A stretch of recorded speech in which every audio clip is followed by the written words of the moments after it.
Hola chicos, ¿qué tal? Muy buenos días a todos, bienvenidos a la sesión del día 20 de mayo.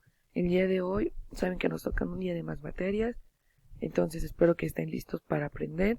Yo por mi parte traté de hacer la sesión lo más sencilla posible, pero pues estaremos viendo bastantes cosas, entonces tratemos de prestar atención lo más posible para que este video sea muy tranquilo para todos. Y recuerden ir tomando nota de lo más importante.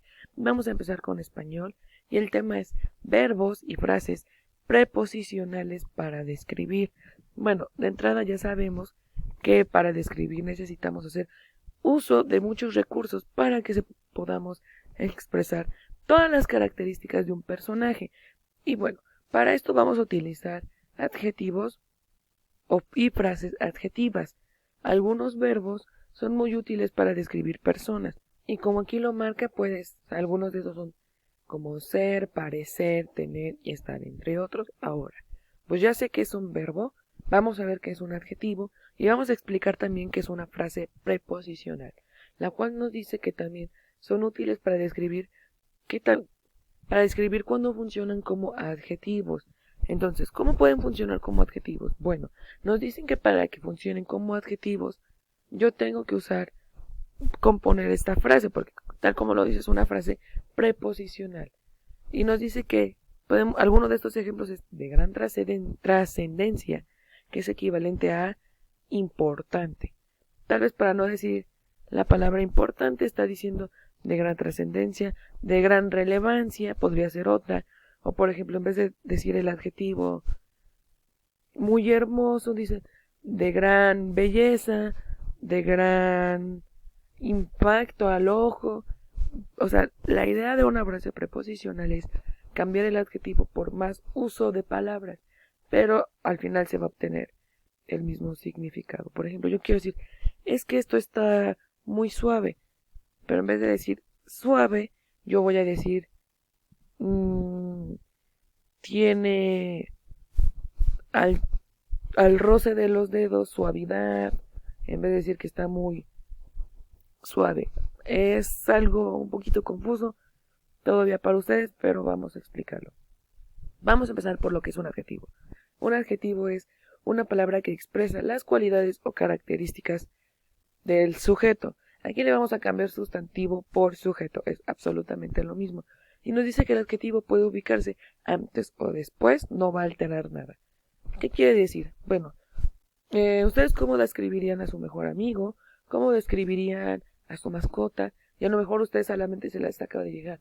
Es muy amable, es muy lindo, es muy tierno, rasguña, en el caso de la mascota. Bueno, este tipo de palabras son las características que poseen. No nos confundamos con los verbos. Los verbos, recuerden, son aquellas acciones que hacen. Y los adjetivos son descripciones de cómo es. Un ejemplo de oración es el niño corre. Un ejemplo de descripción es la planta es larga, tiene espinas, es rosa, tiene pétalos, etcétera. Ahora, yo aquí les estoy compartiendo varios adjetivos. ¿Cuál es el objetivo? No es necesario que los anoten. Si alguien quiere anotarlos porque piensa que alguno de estos no los conocía y quiere recordarlo para ampliar nuestro lenguaje, porque al final recuerden que también es importante que nosotros manejemos un lenguaje ya extenso, no repetitivo. Un ejemplo, yo quiero describir nuevamente una planta, pues no puedo decir nada más que es verde y larga y grande y ya, no. Tengo que decir que a lo mejor tiene la descripción de los pétalos de esta forma, pues tiene pistilos, qué tipo de tierra tiene, qué largo tiene, cómo son sus tallos. A eso me refiero. Tenemos que empezar a realizar las descripciones con más dificultad. Entonces, para describir comida o cualquier tipo de cosas, les iremos compartiendo 3 tipos de 50 adjetivos, por lo cual no es importante, les digo, que lo anoten, es opcional, pero sí les hago la recomendación de que los lean completos. Y yo creo que, bueno, sería lo más importante. En el caso de que yo quisiera describir comida. Ahora, estos son adjetivos para describir casa. Nuevamente lo mismo es que lo lean detenidamente. Yo creo que esto no les va a tardar ni 4 minutos. Y bueno, aquí hay varios ejemplos. Algunos ya los conocen, entonces la idea es que ampliemos nuestro lenguaje. Voy a continuar. Y bueno, el anterior era para describir casas. Este es para describir lugares. Aquí está el de casa y este es para describir lugares. Y nuevamente se trata de que lo leamos para que imaginemos cómo cada uno de estos adjetivos cumple la característica que ustedes buscan. Por ejemplo, si yo digo un lugar aislado, ya sabemos que es un lugar solo. Entonces, también se trata de que ustedes lo imaginen para que se den una idea del concepto. Ahora, avanzando. Estos son algunos ejemplos de adjetivos preposicionales, que se acerca de, al lado de, alrededor de. ¿Se pueden dar cuenta? Pues cambia completamente. Voy a poner un ejemplo. Aquí dice el adjetivo aislado. Entonces a lo mejor yo no quiero poner este adjetivo, por lo cual voy a usar una frase preposicional.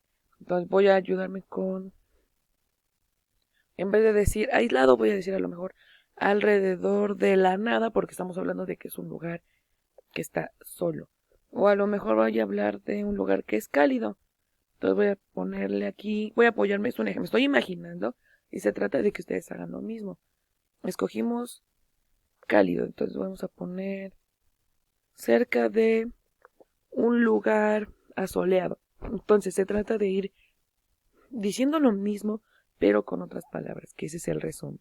Ahora, vamos a hablar también de cómo podemos expresar nuestra ubicación correctamente. Para indicar la posición de un objeto en relación con el espacio, usamos adverbios de lugar. Ejemplo, mi gata está aquí, Lola está ahí, está allí. Ya que dice que en América Latina se usan acá y allá en lugar de aquí y allí. Y nuevamente aquí hay más ejemplos de cómo podemos decir para describir lugares, porque también lo tendremos que hacer en algún momento. Aquí léanlo detenidamente y dice encima, sobre, debajo, bajo. Y de hecho también esto está próximo a ser un tema de matemáticas, entonces léanlo también para que les sea de completa utilidad. Y bueno, para español, ¿qué actividad vamos a realizar? Vamos a realizar 2 descripciones. Yo ya les aporté adjetivos de lugar y casa. Ustedes tendrán que realizar 2 descripciones de un amigo, ya sea algún vecino, alguno de amigo de la escuela o de alguna actividad que hagan extra, no hay ningún problema. Y tendrán que hacer una descripción de mi casa, por dentro y por fuera. Es todo lo que tenemos que realizar en la parte de español. Entonces, es una actividad muy cortita. Ahora vamos a pasar a la materia de ciencias, en donde vamos a ver un nuevo tema. El tema es ¿qué es el movimiento en los objetos con base en el punto de referencia? ¿Qué es una trayectoria y qué es una dirección? Bueno, de entrada vamos a explicar qué es un movimiento y a qué se refiere con base en el punto de referencia. Bueno, para empezar, vamos a hablar que el movimiento es un cambio de posición de un cuerpo con respecto a un punto de referencia. Ok, ustedes actualmente se encuentran sentados y ese va a ser su punto de referencia. ¿Por qué? Porque antes de hacer un desplazamiento, ustedes se encuentran ahí. Es como cuando duermen. Se encuentran en reposo, no están haciendo algún movimiento y ya, a menos que se paren o vayan por agua o a lavarse las manos, cualquier cosa, ya es cuando inicia ese ejercicio de movimiento, que es el cambio de un cuerpo que deja de estar en ese punto de referencia. Por ejemplo, ahorita que ustedes les digan vayan a comer o vayan a desayunar o cualquier cosa, estarán dejando ese punto de referencia. ¿Qué cuestiones hay que considerar a la hora de pensar en movimiento? Bueno, tenemos que hablar de algunas, que son el punto de referencia, la trayectoria, la distancia, la dirección y el tiempo. Bueno, ¿por qué tenemos que tomar en cuenta estas cosas a la hora de estar en movimiento? Debemos de tomar en cuenta de dónde parto, cuál es la trayectoria que va a seguir, o sea, cuál es el rumbo que va a tomar, qué distancia va a ser, si solamente va a ser de 1 metro, de 1 kilómetro, porque recuerden que usamos al final unidades de medición, la dirección, hacia dónde se dirige, esto lo vamos a ver más adelante, y el tiempo, puede ser 1 segundo, pueden ser 10 minutos, pueden ser incluso hasta horas. Ahora, vamos a seguir avanzando, y bueno, vamos a hablar de qué es una trayectoria. La trayectoria es un camino que traza o el recorrido que hace. Y imaginemos que ustedes van a salir de su casa a la tienda más cercana que tengan. Y van a pintar la trayectoria que hacen. Entonces vamos a imaginar que ustedes están pintando con rojo la trayectoria que hacen desde su casa hasta la tienda. Ustedes tienen que pensar qué tipo de trayectoria es. Ok, nos dice que hay 3 tipos. Bueno, hay más, pero vamos a mencionar las más relevantes. El tipo de trayectorias que existen puede ser en una línea recta. ¿Qué quiere decir? Ustedes recordarán que saliendo del salón para ir al baño, la trayectoria es derechita. No hace ni uno ni para el otro, es derechita hacia el baño. Esto es un movimiento rectilíneo. Una curva es un movimiento circular y en la parábola es este movimiento. Hacemos así, pero no es un círculo, no se termina de cerrar. Entonces por eso es una parábola.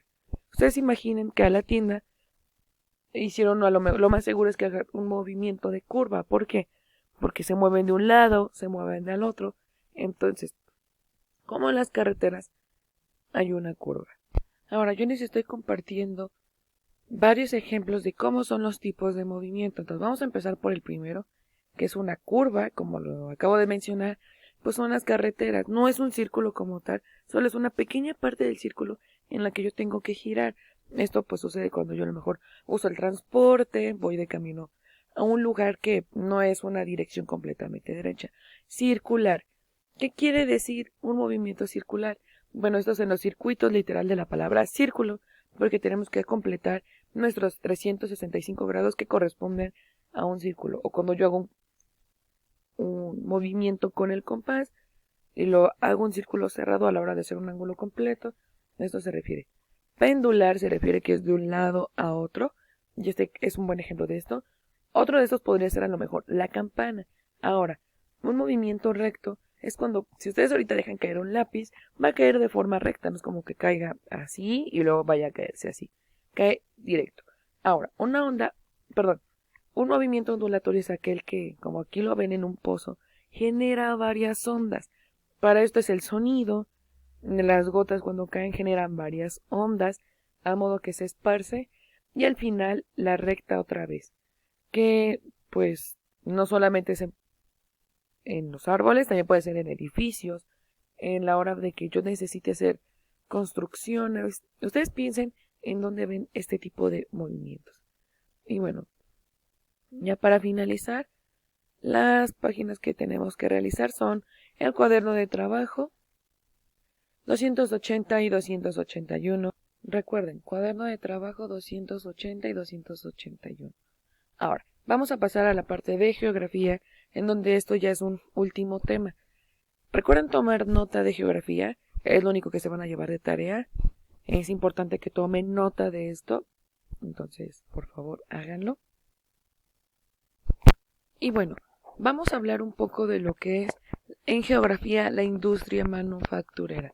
Nuevamente me encuentro apoyada de la página del INEGI, que es la instancia gubernamental que se encuentra de explicarnos todo esto. Entonces, vamos a hablar todavía del sector secundario. Ya esta es la última parte de este sector, en donde nos dice que su actividad económica se encarga de transformar la gran cantidad de materias primas. Recordemos que las materias primas son los recursos naturales. Y con esto se dan diferentes artículos para el consumo. Y esto está constituido por empresas muy pequeñas. ¿Cuáles son las empresas más pequeñas? Bueno, estas son los microempresarios. Estos son también los artesanos. Y también nos dice que son las tortillerías, las panaderías y molinos. ¿Por qué? Porque estos también se encargan de hacer pequeñas transformaciones en las materias primas. Desde el maíz para que salga un totopo, una tostada, una tortilla. Desde que tenemos aquí también pues una panadería, porque nuevamente con la masa hacemos distintas materias primas. Y bueno, hasta grandes conglomerados, o sea, grandes empresas como lo son armadoras de automóviles, embotelladoras de refrescos, empacadoras de alimentos, laboratorios farmacéuticos y fábricas de juguetes, por ejemplo. Bueno, nos dice que todo esto, de acuerdo con los productos que se elaboran en ellas, la industria se clasifica en 10 tipos de actividades. Vamos a estar hablando de esos 10 tipos de clasificaciones de la industria manufacturera.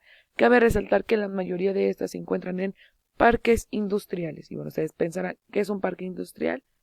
Bueno, yo aquí les estoy compartiendo las varias imágenes de qué es un parque industrial, que como pueden observar son varias empresas. De esto seguiremos hablando en el próximo video, chicos.